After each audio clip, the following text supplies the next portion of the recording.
Frankie, Frankie, Frankie, Frankie.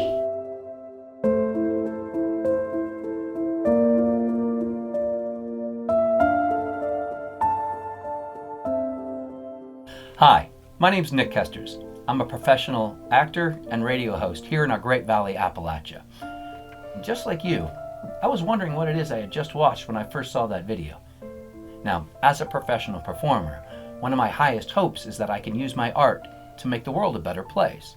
I spent years with an educational theater company, traveling all over this country, educating thousands of people, from doctors to elementary school students, on health and safety issues. So I was really excited that Judy Carmichael reached out to me. Now, this video that she showed me had me sitting on the edge of my seat. So I'd like to introduce Judy right now and have a little conversation with her. Hi, Judy. Hi, thank you, Nick. My background is in print journalism, so I'm grateful for your professional voice and experience here. I know that many people believe that we as individuals have a responsibility and believe that it's important to help our neighbors and help our friends and make this world a better place. Absolutely. So with that, what we have just seen is part of a training video that has a very interesting connection to real life. I interviewed Brooke Burleson, the woman who was asking if Frankie is okay in the video. And she actually died from fentanyl before devoting herself to stopping deaths from it.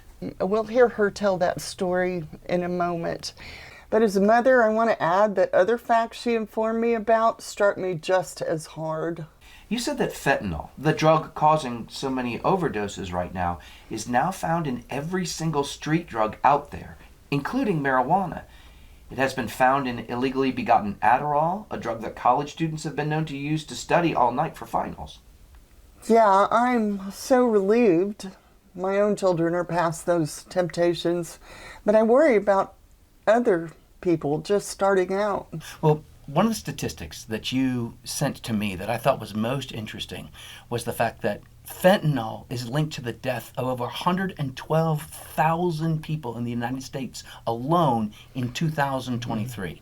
Now that's approaching nearly 3 times the number of people that died from motor vehicle accidents during that same exact period of time. You talked about it. Brooke was actually found unresponsive at work. We probably should go ahead and hear from her. Right before I became abstinent and free of substances, I had a fatal overdose in which I was without pulse and not breathing for 3 minutes. And the individuals that were with me did not have naloxone on them, unfortunately, and so there was a great deal of panic happening.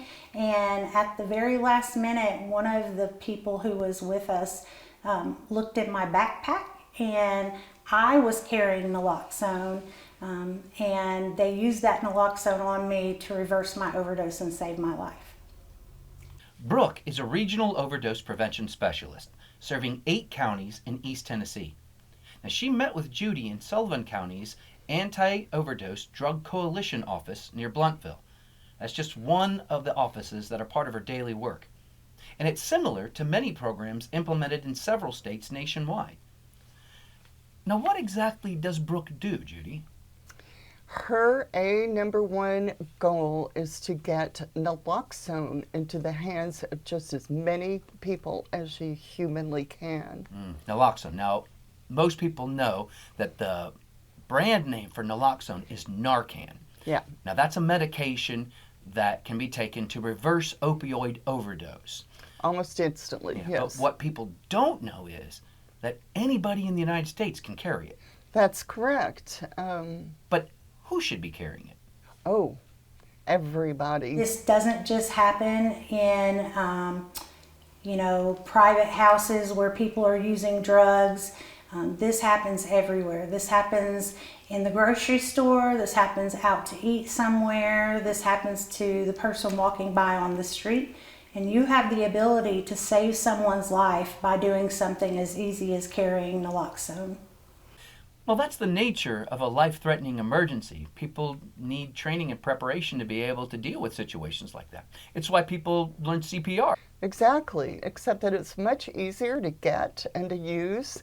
It's usually, almost always, distributed as a nasal spray. Frankie? Frankie?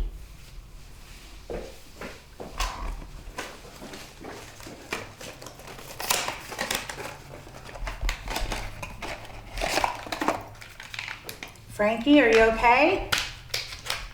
It's gonna be okay, Frankie.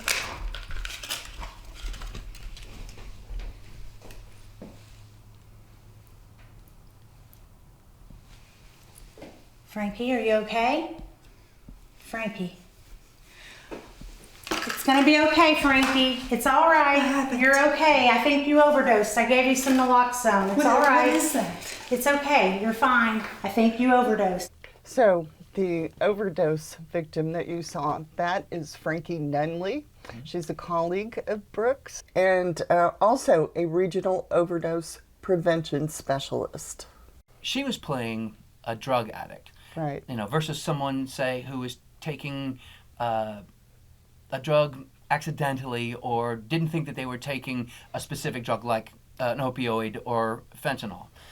Now, for an addict, if they are taking naloxone, that's going to immediately send them into a severe dope sickness. Yes. Withdrawals with such issues as vomiting, crying, extreme emotions, strong physical reactions like swinging your arms, and intense physical pain. Yes, that's true. Brooks says take a couple of steps back after administering. Yeah, don't worry, I will. All right. So, based on what we've talked about, I'm considering potentially carrying naloxone. Now, I know that the product is distributed via nasal spray for the most part. I know that I'm hopefully going to be able to get it for free in my state. But I'm not a trained medical professional, and administering this does give me a little bit of worry. You're not alone. One of the biggest questions is about liability when it comes to using naloxone. However, the Good Samaritan Act protects individuals from civil liability, including you're not going to be sued, you're not going to be charged with a crime or go to jail for administering this. Police, rescue personnel, they're not even going to hang you up. They're going to ask you how many doses you gave, and you're free to go. Let's take a look at our government website to see what your protections are. Why Good Samaritan laws?